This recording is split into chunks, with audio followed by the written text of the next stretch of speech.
Her objective is to apply her leadership and planning knowledge to develop a project plan, organize a guidance committee, and implement the plan with the help of her team. Please welcome Vivien performing her speech titled Conversational Toastmasters. Take it away, Vivien. There you go. Oh, I can't see Angel's face. That's my first line for my speech. Conversational Toastmasters. Why would anyone want to call a new club Conversational Toastmasters? Let me ask you. Aren't we so used to hearing, you know this, let me tell you three things. All right. But when you're out on a date, Angel, we were talking about your girlfriend. If you want to give her three reasons to come and visit, I don't think you're going to say, see, I didn't say it, right? You know what that is. And that's what this new club that I'm helping put together is all about. In Toastmasters, it's called, correct me if I'm wrong, Ryan, chartering a new club.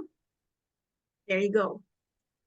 For the first time in the history of 100 years of Toastmasters, it's going to be like real life, meaning in real events, no one is going to dare tell the audience, let me tell you three things.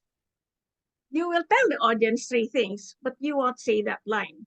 Does that make sense? I want a reaction from anyone or everyone. Yes? Okay.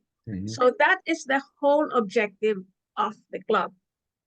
Ryan already, I have a checklist here, told us what I'm going to be doing now, and I'll briefly go through the 4 words: to apply leadership knowledge, to plan how to make this happen, to develop the project plan that I want to make happen, to organize a guidance committee.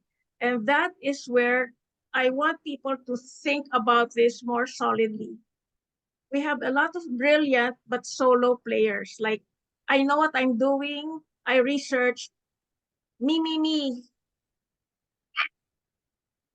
It's best if you want to go anywhere is to ask someone who's already been there. Does that make sense? The only three, yes, thank you, Ryan. The only 3 things I'll say is this line. You have to do 3 things called ask, and ask. Ha, gotcha, Ryan. So is that 3 things or 1 thing 3 times? And most of all, how I plan to implement it with the help of the team. I will repeat, with the help of the team.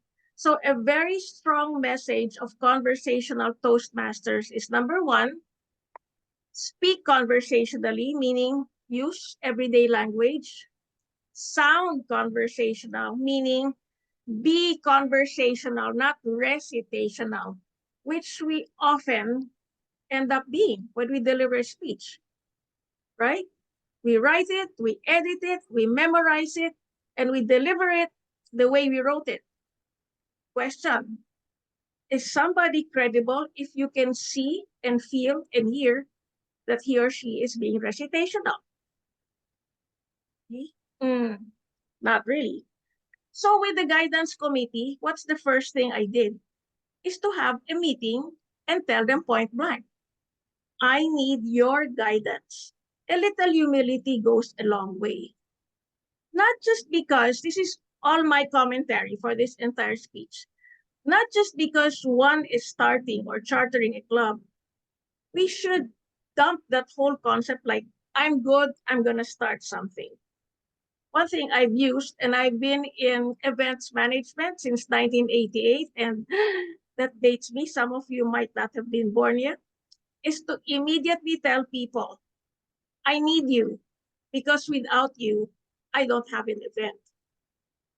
That would be an interesting angle for most clubs. We generally say, we're here to teach you. We're here to help you learn. How about we're here together and we learn from each other? And this time, we'll do it conversationally. Now, briefly, let me tell you in one short go. Can you imagine a meeting that's conversational from the start to the speech, to the table topics, to the evaluation, to the GE.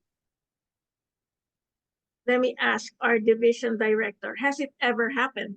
Entire meeting conversational, right?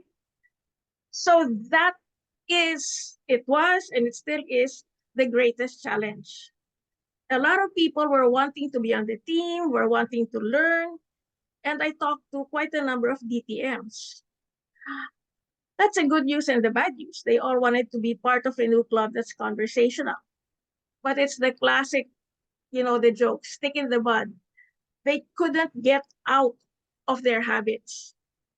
Every time I asked for remember this word, opinion, they ended up reciting book smart. Conversational is not about book smart. It's about addressing the needs and wants of the other person who should have expressed it in a plain, non-jargonic, simple manner. Does that make sense so far? There will be no librarian-sounding people here. I have nothing against librarians. So, from the guidance committee, we had to understand how to get over conflict and challenge, which happened along the way, where somebody said, I belong to, and it was more than 10 clubs, and I have more than 4 DTMs. And I just said, would you consider yourself conversational or recitational? Well, I know what I'm doing. I said, so you're telling us what you know? And he goes, yeah. I said, does it make us feel smart or does it make you feel that you're the smartest person in the room? And he fell for this hook, line, and sinker.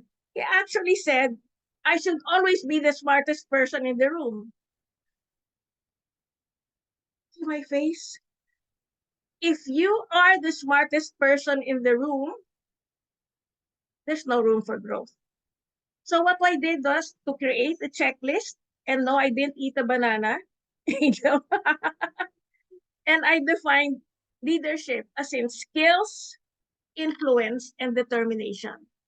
And that's what conversational Toastmasters will be. We're on a soft launch now. We're still not launched officially.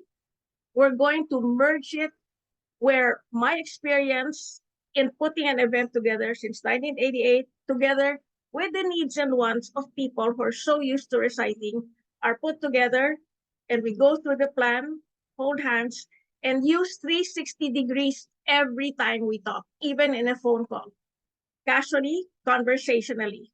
And that to me is how to make changes for the next 100 years of Toastmasters. Thank you for being with me through this journey. Love from Manila.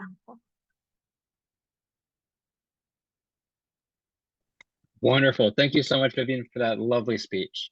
Timer, can we please get 1 minute on the clock for you two to give Vivien any feedback you might have?